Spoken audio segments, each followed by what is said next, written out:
स्वागत है आपका, सुनो यूपी देख रहे हैं आप और शुरुआत करते हैं उपचुनाव के दंगल के साथ। देखिए, योगी पहली बार चुनाव प्रचार करने जा रहे हैं कहां? मैनपुरी में। मैनपुरी प्रत्याशी रघुराज शाक्य के समर्थन में सीएम योगी की जनसभा होनी है। सपा के गढ़ कहे जाने वाले करहल में सीएम योगी की चुनावी रैली होगी। दोपहर 1 बजे का वक्त है जब करहल पहुंचेंगे मुख्यमंत्री योगी आदित्यनाथ। तो उस किले को हिलाने की कोशिश, जिस पर माना जाता है लंबा वक्त जनता ने साथ दिया सिर्फ एक पार्टी का, और अब यहां पर मुख्यमंत्री योगी आदित्यनाथ उस हौसले के साथ आएंगे जनता के बीच वोट अपील करने के लिए कि क्या बदलाव की बयार के लिए तैयार है मैनपुरी। 1 बजे चुनावी सभा।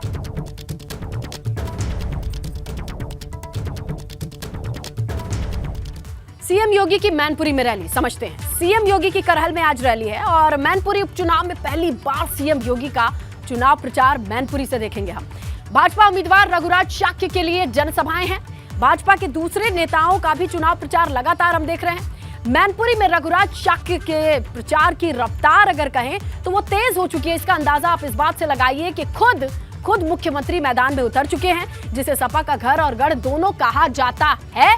उसी घर में पहुंच करके गर्जना भरेंगे। आइए हम सीधा रुख करते हैं हमारे सहयोगी नितिन उपाध्याय का और समझने की कोशिश करते हैं कि रैलियां तो खूब हुई है मैनपुरी में नितिन, और चुनाव प्रचार की वहां के लोगों को आदत पड़ी होगी, लेकिन इस बार आज का दिन खास है क्योंकि खुद मुख्यमंत्री मैदान में होंगे। सपा के किला कहे जाने वाले वहीं से हुंकार भरेंगे। देखिए, बिल्कुल स्नेहलता, बिल्कुल आपने ठीक कहा कि ये करहल वो जगह है जहां से मुलायम सिंह यादव, समाजवादी पार्टी का जो पूरा सैफई परिवार है उसका ये घर भी है, गढ़ भी है। और अब यहाँ से विधायक कौन है? विधायक हैं सपा सुप्रीमो अखिलेश यादव। ऐसे में उनके घर में आज गर्जने की तैयारी कर रहे हैं मुख्यमंत्री योगी आदित्यनाथ। और ये नरसिंह यादव इंटर कॉलेज है, भव्य मंच यहाँ तैयार किया गया है, बड़ी संख्या में कुर्सियाँ लगाई गई हैं। 1 बजे के करीब उनका कार्यक्रम है। 1 से 2 के बीच वो यहाँ एक बड़ी जनसभा को संबोधित करेंगे। करीब 1 घंटे का समय रखा गया। इसका पॉलिटिकल एनालिसिस किया जाए तो ये बड़ा महत्वपूर्ण है कि मैनपुरी लोकसभा में वो विधानसभा जहाँ से खुद अखिलेश यादव मुख्यमंत्री हैं। सीधी चैलेंज सैफई कुनवे को, अखिलेश को मुख्यमंत्री योगी आदित्यनाथ देने वाले हैं। और जिस तरीके से अभी हाल ही में एक स्टेटमेंट अखिलेश ने दिया कि खाली नहीं बैठेंगे जहां से पहला चुनाव लड़े, तो क्या कन्नौज जाने वाले? तो क्या आज मुख्यमंत्री इस बात पर भी बोल सकते हैं कि ये लोग करहल के भी शुभचिंतक नहीं हैं, ये पाला बदलने में माहिर हैं? ये सारी चीज़ें बीजेपी कैंप से निकलकर सामने आ रही हैं। वो भ्रष्टाचार या कहा जाए जो लॉ एंड ऑर्डर को लेकर जो समाजवादी पार्टी को बीजेपी जिस तरह से घेरती रही है, आज उस पर क्या बोलने वाले हैं ये बड़ा दिलचस्प होगा। अखिलेश यादव को लेकर, सैफई कुनवे को लेकर, समाजवादी पार्टी को लेकर जो भी मुख्यमंत्री यहाँ से बोलेंगे, आज एक एक शब्द पर गौर करना ज़रूरी होगा, क्योंकि मुख्यमंत्री योगी आदित्यनाथ यहाँ से वो मैसेज देने वाले हैं जिससे मैनपुरी के लोकसभा के मतदाताओं के मानस पर एक बड़ा असर पड़ने वाला है। तो आप समझ सकते हैं कि ये जो पूरा मंच है सजकर तैयार है। किशनी चौराहे पर ये नरसिंह यादव इंटर कॉलेज है और कुछ महीनों पहले यहाँ लगातार बीजेपी और एसपी के बीच में कशमकश देखने को मिली थी, जब एसपी सिंह बघेल को बीजेपी ने यहाँ कैंडिडेट विधानसभा चुनाव में बनाया था और करीब 68,000 वोटों से अखिलेश यादव यहाँ से जीते थे। अखिलेश यादव पूरा सैफई कुनवा बहुत कॉन्फिडेंट है। उनको लग रहा है कि ये वो सीट है जसवंत नगर की तरह करहल विधानसभा जहाँ से उनको बड़ी लीड मिलने वाली है। यही वजह है कि भारतीय जनता पार्टी ने एक रणनीति के तहत इस ही सीट को चुना है, क्योंकि विधानसभा में नेता प्रतिपक्ष के तौर पर अखिलेश यादव एक विधायक के तौर पर यहीं से नुमाइंदगी कर रहे हैं। तो आप समझ सकते हैं कि आज गुजरात में लगातार वो चुनाव प्रचार कर रहे थे योगी आदित्यनाथ, और उसके बाद आज वो यहाँ पहुँच रहे हैं। मैनपुरी लोकसभा उपचुनाव को लेकर यहाँ से वो मतदाताओं को क्या संदेश देते हैं, किस तरीके से समाजवादी पार्टी को घेरते हैं, क्योंकि कल भी देखा गया था कि डिप्टी सीएम जो केशव प्रसाद मौर्य हैं, उन्होंने कई चीज़ें बहुत महत्वपूर्ण कही। उन्होंने कहा यदुवंशी पसमानदा मुस्लिम हमारे साथ खड़ा हुआ है। उन्होंने ये भी कहा कि धनबल की राजनीति चल रही है, चुनाव आयोग इसका संज्ञान ले। तो ये सारी चीज़ें कहीं ना कहीं इस समय मुद्दा बना हुआ है। और मैनपुरी लोकसभा का जो मतदाता है उसका सेंटीमेंट मुलायम सिंह यादव से जुड़ा रहा है। एक एक व्यक्ति को मुलायम सिंह यादव यहाँ के क्षेत्र के लोगों को जानते हैं। यहाँ से बिल्कुल 6 किलोमीटर दूर सैफई है। सैफई वो जो समाजवादी कुनवे का घर है, गाँव है। तो यहाँ से आज योगी आदित्यनाथ अगर अखिलेश यादव को अगर यहाँ से उनके खिलाफ जो बोलेंगे उसके बड़े पॉलिटिकल मायने रहने वाले हैं, क्योंकि अखिलेश यादव और कहा जाए योगी आदित्यनाथ आमने सामने हैं। यहाँ से करहल से अखिलेश यादव विधायक हैं। समाजवादी पार्टी को लग रहा है कि जसवंत नगर की तरह ही करहल से भी बड़ी लीड डिंपल यादव को मिलेगी, इसलिए ये बीजेपी की जो रैली है और आज की जनसभा है उसमें रहेगा 1 बजे का काफी ज्यादा कहा जाए इसका। मुख्यमंत्री योगी आदित्यनाथ अपने संबोधन में क्या क्या कहते हैं ये देखना बहुत दिलचस्प होगा। और किसी उपचुनाव के मद्देनजर ऐसी गहमा गहमी देखने मिले ये आम बात नहीं है, इसीलिए खास नजर रहेगी। एबीपी गंगा के दर्शक भी आएंगे आपके जरिए, आपके कैमरे के जरिए इन तमाम तस्वीरों पर हम फोकस करते रहेंगे। शुक्रिया नितिन जानकारी के लिए। चलिए आगे बढ़े, जहां फिर से बात मैनपुरी के प्रचार की ही करें। समाजवादी पार्टी भी धुआंधार प्रचार कर रही है। देखिए अखिलेश यादव मैनपुरी में जनसंपर्क करने वाले हैं। प्रत्याशी डिंपल यादव की बात करें तो जसवंत नगर में उनका प्रचार है और चाचा शिवपाल किशनी विधानसभा में जनसंपर्क करेंगे। यानी कुल मिलाकर के जमीन पर उतरेंगे तमाम वो नेता जिनका घर कहा जाता है, जिनका घर पता मैनपुरी में ही बसता है। तो कहां कौन कौन मूव करेगा, चलिए इसकी भी डिटेल आपको बताएं। किसकी जनसंपर्क तो किसकी रैली, ये सारी डिटेल्स आपके सामने हम रख देते हैं। जीत वाली ललकार क्या है समझिए।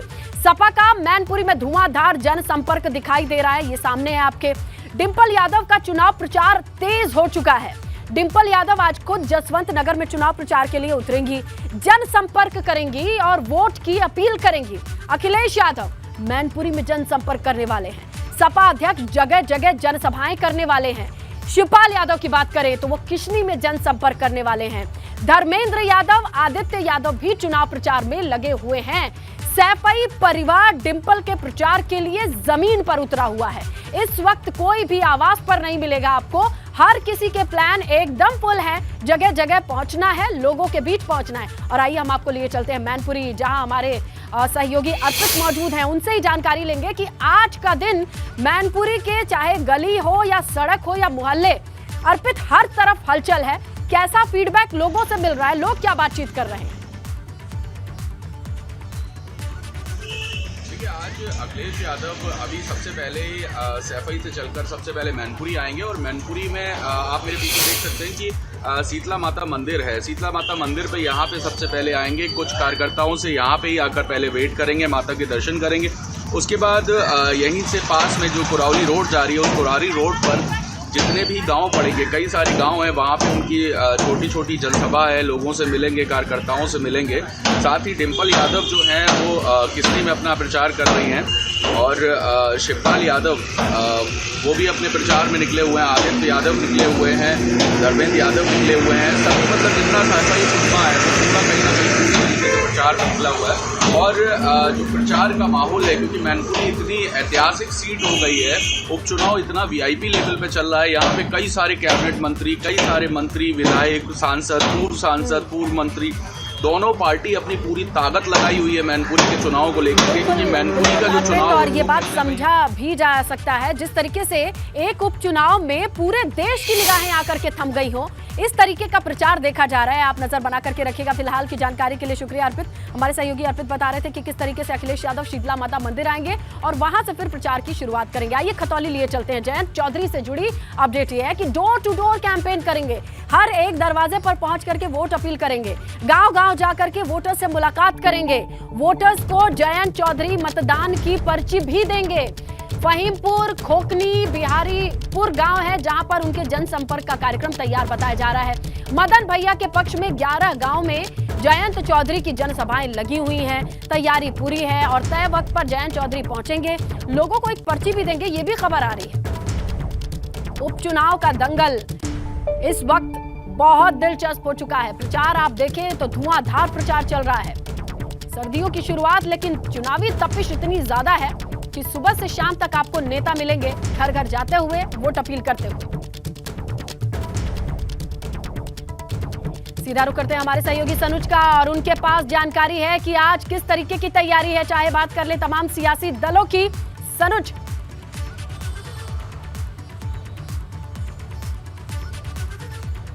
हाँ देखिए, आप खुद सोचिए कि जयंत चौधरी के लिए चुनाव कितना महत्वपूर्ण है कि वो लगातार पूरी तरीके से ताबड़तोड़ चुनाव प्रचार यहाँ पर कर रहे हैं।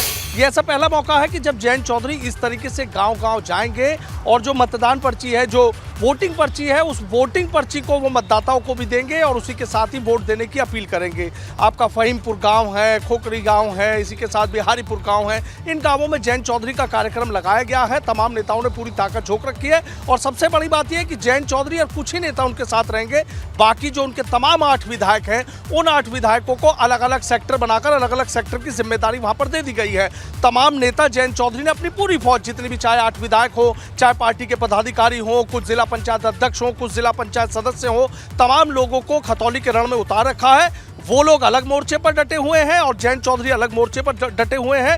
आज जिन 3 गांवों में जयंत चौधरी जा रहे हैं तो उनके साथ करीब 11 से 12 जो बड़े पदाधिकारी हैं वो रहेंगे और जो मतदाता पर्ची है वो मतदाता पर्ची जयंत चौधरी जाएंगे, डोर टू डोर कैंपेन करेंगे। एक एक गांव, एक एक गली गली जाकर उनका पूरा एक प्लान बनाया गया है कि लोगों से जाकर ये सीधा कहेंगे कि जो उनके प्रत्याशी हैं मदन भैया, उनको चुनाव जिता दीजिए, बीजेपी का विजय रथ रोक लीजिए। इस तरह की जो तमाम बातें हैं, किसानों के मुद्दे हो, गाँवों के मुद्दे हो, कामगारों के मुद्दे हो, मजदूरों के मुद्दे हो और बेरोजगारों के मुद्दे, तमाम मुद्दे जयंत चौधरी वहां पर अपनी तमाम जनसभाओं में उठा रहे हैं। आज देखना होगा कि जिस तरीके से डोर टू डोर कैंपेन करेंगे, ये पर्ची सौंपेंगे और उसके बाद कितनी सियासी हवा को वो बदल पाते हैं। इसी के साथ जो बीजेपी है, देखिए बीजेपी भी कम नहीं है, पूरी तरीके से ताकत झोंक रखी है।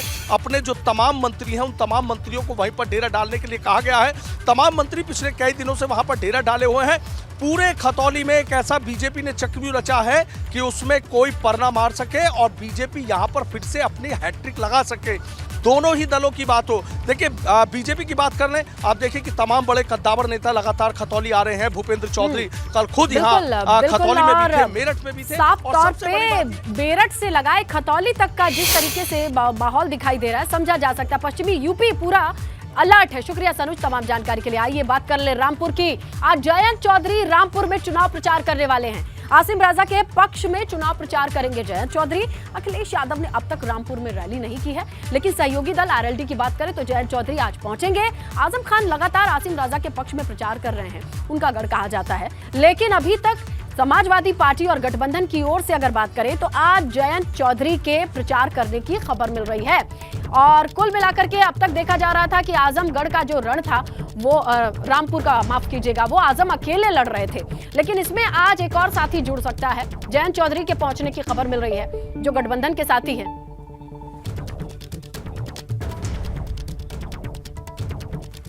लेकिन कुछ भी कहिए, बिना अखिलेश आजम का प्रचार चल रहा है, इसमें यह चीज साफ तौर से ग्राउंड पर देखी जा रही है। सपा उम्मीदवार आसिम राजा का चुनाव प्रचार है। आसिम राजा के चुनाव प्रचार का जो अभियान है वो तेज तो चल रहा है। रामपुर में आजम खान ने इसकी कमान संभाल रखी है, लेकिन अकेले अभी तक रामपुर अखिलेश यादव नहीं पहुंचे हैं। मैनपुरी में ही प्रचार प्रसार कर रहे हैं अखिलेश। जयंत चौधरी का आसिम राजा के लिए प्रचार ये बताया जा रहा है संभव है।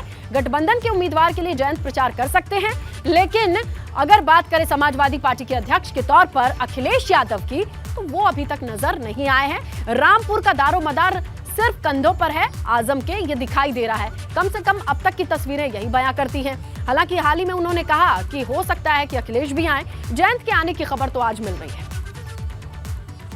देखिए, मदरसों में कक्षा 1 से 8 तक पढ़ाने वाले छात्रों के लिए शैक्षणिक सत्र 2022 से 23 छात्रवृत्ति नहीं दी जाएगी।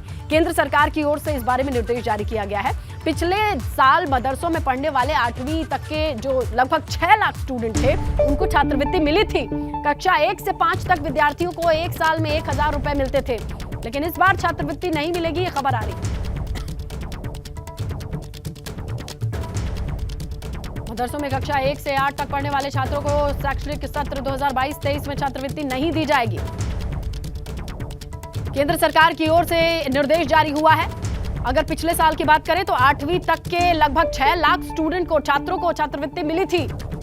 कक्षा 1 से 5 तक के जो छात्र थे, जो स्टूडेंट थे, उन्हें साल में 1000 रुपए मिलते थे, लेकिन इस बार बड़ा फैसला यह आया है कि छात्रवृत्ति नहीं दी जाएगी, स्कॉलरशिप नहीं मिलेगी। मदरसों में कक्षा 1 से 8 तक पढ़ने वाले छात्रों को शैक्षणिक सत्र 2022-23 से छात्रवृत्ति नहीं दी जाएगी। केंद्र सरकार का यह फैसला, इस बारे में निर्देश जारी किया गया है। मदरसों के स्टूडेंट के लिए अच्छी खबर नहीं है। पिछले साल तक जो स्कॉलरशिप मिला करती थी, उसके लिए एक निर्देश केंद्र की ओर से आ चुका है। मदरसों में पढ़ने वाले 8वीं तक के स्टूडेंट्स को छात्रवृत्ति नहीं दी जाएगी। पिछले साल तक लगभग 6 लाख स्टूडेंट को इसका लाभ मिला था, स्कॉलरशिप मिली थी, छात्रवृत्ति मिली थी, इस बार ये फैसला आया है, निर्देश जारी कर दिया गया है। 22-23 के सेशन में छात्रवृत्ति नहीं मिलेगी, स्कॉलरशिप नहीं दी जाएगी स्टूडेंट्स को। 1 से 5 तक के स्टूडेंट की बात करें तो पिछले साल में 1000 रुपए स्कॉलरशिप के तौर पर मिलते थे, लेकिन अब एक आदेश और उसके बाद से अब ऐसा नहीं है। चलिए हमारे सहयोगी शैलेश का रुख करते हैं और जानकारी लेते हैं। शैलेश, क्या वजह रही इस निर्देश को जारी करने की? देखिए, अगर हम बात करें तो इस समय कक्षा 1 से लेकर 8 तक निःशुल्क अनिवार्य शिक्षा का कानून पहले ही सरकार लागू कर चुकी है। और इस कानून के तहत अगर हम बात करें सरकारी स्कूलों की, जो बेसिक शिक्षा परिषद जिसे हम उत्तर प्रदेश में कहते हैं, तो यहाँ के अगर स्कूलों की बात करें तो बच्चों को देखिए मिड डे मील में खाना मिल जाता है, यूनिफॉर्म के लिए पैसा मिलता है, स्वेटर, किताब, कॉपी, हर चीज उनको सरकार दे रही है। तो यानी उनके लिए किसी तरह का कोई ऐसा खर्च नहीं है। स्कूल के करीब में वो पैदल गए, उनको वहीं किताब मिल गई, पढ़ाई मिल गई, सारी सुविधाएं मिल गई। इसके आधार पर जो सरकारी स्कूल थे, देखिए इनमें स्कॉलरशिप की व्यवस्था को काफी साल पहले ही खत्म किया जा चुका है, लेकिन मदरसे जो थे वहां पर अब भी ये व्यवस्था लागू थी। यही वजह है कि केंद्र ने इन चीजों को माना कि जब सारी सुविधाएं सरकार दे रही है, यूनिफॉर्म के लिए पैसा दे रही है, तो उत्तर प्रदेश में अगर आप बात करिए इसी साल की तो 1200 रुपए प्रति छात्र सरकारी स्कूल के बच्चों को दिया गया। तो सरकार का ये तर्क है कि जब सारी सुविधाएं हम दे रहे हैं, उनको हर चीज का पैसा दे रहे हैं, किताबें दे रहे हैं, तो ऐसे में छात्रवृत्ति जो है उसका कोई औचित्य नहीं रह जाता। यही तर्क देते हुए जो 2022-23 यानी जो सत्र है वहां पर छात्रवृत्ति की सुविधा नहीं दी जाएगी। कक्षा 1 से लेकर कक्षा 8 तक, यानी जो प्री मैट्रिक स्कॉलरशिप अभी मिलती है वो सिर्फ कक्षा 9 और 10 के जो स्टूडेंट्स होंगे उनको दी जाएगी। अगर हम बात करें इसके बजट की तो देखिए पिछले साल लगभग 6 लाख लोग ऐसे थे जिनको ये स्कॉलरशिप मदद से किसी जिनको ये मिली थी, और किसी को 1000 रुपए सालाना। इसके बाद कक्षा 6 से 8 तक गए तो सबका अलग अलग उसमें पैरामीटर्स है। तो एक बड़ा बजट सरकार का जा रहा है, यानी वो यूनिफॉर्म का पैसा भी दे रहे हैं, यानी वो किताब भी दे रहे हैं, खाना भी दे रहे हैं, और उसके साथ में स्कॉलरशिप भी दे रहे हैं। तो अब ऐसा नहीं होगा। देखिए योजनाओं का लाभ दिया जाएगा, जो पैसा उनको दिया जाता है यूनिफॉर्म के लिए, बाकी चीजें वो सुविधाएं दी जाएंगी, लेकिन स्कॉलरशिप नहीं दी जाएगी। और यही तर्क सरकार की तरफ से दिया भी गया है कि जो व्यवस्था हमारे सरकारी स्कूलों में लागू है वही व्यवस्था जो है वो मदरसों में भी लागू होनी चाहिए, क्योंकि जब हम समान शिक्षा की बात करते हैं तो ऐसे में दोनों में भेदभाव किस तरह से किया जा सकता है। बिल्कुल शैलेश, अगर ये समान शिक्षा की बात करते हैं तो ये यहाँ पर जो असमानता थी उसे दूर किया गया है। देखते हैं किसका रिएक्शन कैसा था। शुक्रिया शैलेश तमाम जानकारी के लिए। देखिए मदरसों में 8वीं तक अब स्कॉलरशिप नहीं मिलेगी, मुफ्त शिक्षा अभियान के तहत जितनी सुविधाएं हैं वो मिला करेंगी। सीएम योगी के गोरखपुर दौरे का दूसरा दिन है, सीधे लिए चलते हैं जहां पर जनता दर्शन कार्यक्रम में लोगों की समस्याएं सुनते दिखाई दे रहे हैं मुख्यमंत्री योगी आदित्यनाथ। आज के कार्यक्रम की बात करें तो चंपा देवी पार्क भी जाएंगे। उससे पहले जनता दरबार में लोगों की समस्याओं को, फरियादियों के फरियाद को देखते सुनते नजर आ रहे हैं मुख्यमंत्री योगी आदित्यनाथ।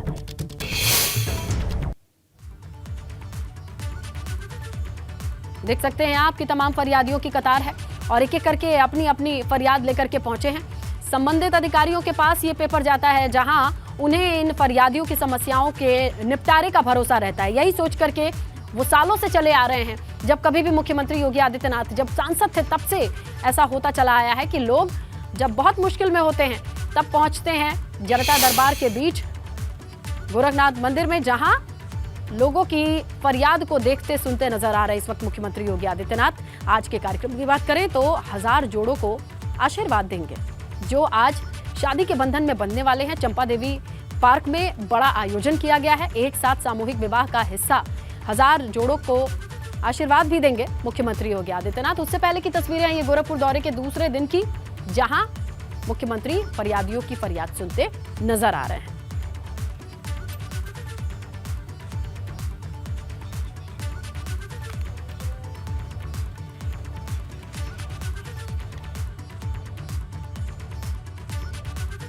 तस्वीरें आप देख रहे हैं, जनता दर्शन में लोगों की समस्याएं सीएम योगी आदित्यनाथ सुनते हुए नजर आए और बड़ी संख्या में जो फरियादी थे वो भी अपनी फरियादों को लेकर पहुंचे थे और जल्द से जल्द इनके निस्तारण के भी जो आदेश है सीएम योगी आदित्यनाथ की तरफ से दिए गए हैं।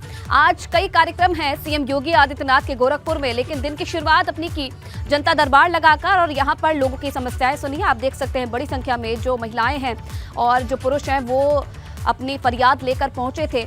और आज कई कार्यक्रम हैं जिनमें से कार्यक्रम है सामूहिक विवाह सम्मेलन में भी शामिल होंगे सीएम योगी। 1000 जोड़ों को, नव दंपतियों को आशीर्वाद देंगे। लेकिन अपने दिन की शुरुआत कैसे मुख्यमंत्री ने की है वो तस्वीरें आपको दिखा रहा है एबीपी गंगा। और देखिए, सभी की समस्याएं सुन रहे हैं और उसी वक्त उनके निस्तारण के भी आदेश अधिकारियों को देते हुए सीएम योगी आदित्यनाथ नजर आ रहे हैं। तो गोरखपुर के दौरे पर हैं और कोशिश यही रहती है सीएम की कि जब भी अपने संसदीय क्षेत्र में रहे तब वो वहां पर ज्यादा से ज्यादा लोगों से मुलाकात करे, लोगों के बीच में जाए और जो भी परेशानी है, जो भी समस्याएं हैं, उसके निस्तारण करे।